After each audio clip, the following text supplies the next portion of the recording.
ఒక ఆరోపణ వస్తుంది. 100% కరెక్ట్ అది. అతను ఇష్టం వచ్చినట్టు మాట్లాడాడు. ఎవరో అప్పటికి నాకు తెలీదు, కార్యకర్తల్ని మేము చెప్పాము, వాళ్ళు ఆవేశపడుతుంటే మీరేమి ఇది చేయొద్దు, మాట్లాడితే మాట్లాడలే అని. కానీ కొంతమంది అభిమానులు ఎవరో ఏదో అక్కడికి వెళ్ళి గొడవ చేసినట్టున్నారు. వాళ్ళని కూడా మేము ఆపాము, వాళ్ళు వచ్చేసారు. తర్వాత అతనే పగలగొట్టుకొని అతనే ఇవన్నీ చేసుకొని సింపతి చేసుకోవడానికి ఇవన్నీ క్రియేట్ చేసుకున్నాడు అతను. అసలు ఇతన్ని చేపించాలనుకుంటే ఎలక్షన్ ముందే నా గురించి ఎన్నో మాట్లాడాడు.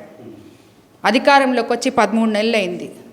మన ప్రభుత్వం అది కూడా 164 సీట్లతో మనం అధికారంలో ఉన్నాం. పోలీస్ వ్యవస్థ మన దగ్గర ఉంది. ఇతన్ని చేయించాలంటే ఇన్నిసార్లు మాట్లాడిన తర్వాత ఇప్పుడు చేయించాలా నేను? అవును, అదే కరెక్ట్. యాక్చువల్గా నిన్న లోకేష్ బాబు గారు వచ్చారు. జిల్లా మొత్తం సక్సెస్ అయింది. జిల్లా ప్రోగ్రాం అంతా మా దగ్గర కూడా వచ్చారు. కుటుంబ సభ్యుల్లాగా ఇక్కడ ఉన్నారు, మా బిడ్డలాగా వెళ్ళారు ఆయన.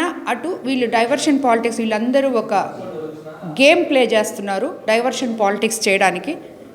సో మొన్న అది కాకుండా ఇక్కడికి వాళ్ళ నాయకుడిని కూడా రాకుండా ఆపగలిగారు. ఇప్పుడు తిరిగి ఏమైనా ఈయన రప్పించుకుంటాడేమో జోలాడారు. మరి అనిల్ కుమార్ యాదవ్ మీ దగ్గర డబ్బు అహంకారం ఉందని చెప్తున్నాడు. తర్వాత మీకు కేసు కట్టాలి మీ మీద అని చెప్పాడు. ఆ అనిల్ కుమార్ యాదవ్కి ఎప్పుడు చూసినా ఎక్కడ చూసినా డబ్బు డబ్బు డబ్బు గురించి తప్పితే ఇంకో పని లేదు. అతను అనుకుంటున్నాడు అతను ఏదో అడుక్కొని తినేవాడిలాగా. అతను దోచినంత డబ్బు ఎవరూ దొయలేదు వైఎస్ఆర్సీపీ గవర్నమెంట్లో. ముందు అతని విందగాన సిఐడి ఎంక్వైరీ చేస్తే సక్కంగా వస్తాడు. అప్పుడప్పుడు వచ్చి కాన్స్టిట్యున్సీ లేకుండా ఇదేదో అంటారు చూడండి, తళుకును మెర్చి 4 మాటలు మాట్లాడి 13 నెలల నుంచి కార్యకర్తల్ని గాలికి వదిలేసి తిరిగే ఇతను కూడా మాట్లాడాడు అంటే దానికి అర్థమే ఉంది. అసలు అది ప్రసన్న కుమార్ రెడ్డి మాట్లాడింది తీసుకుపోయి వాళ్ళ భార్యకి వాళ్ళ అమ్మకి చూపిమ్మనండి అనిల్ కుమార్ యాదవ్ని.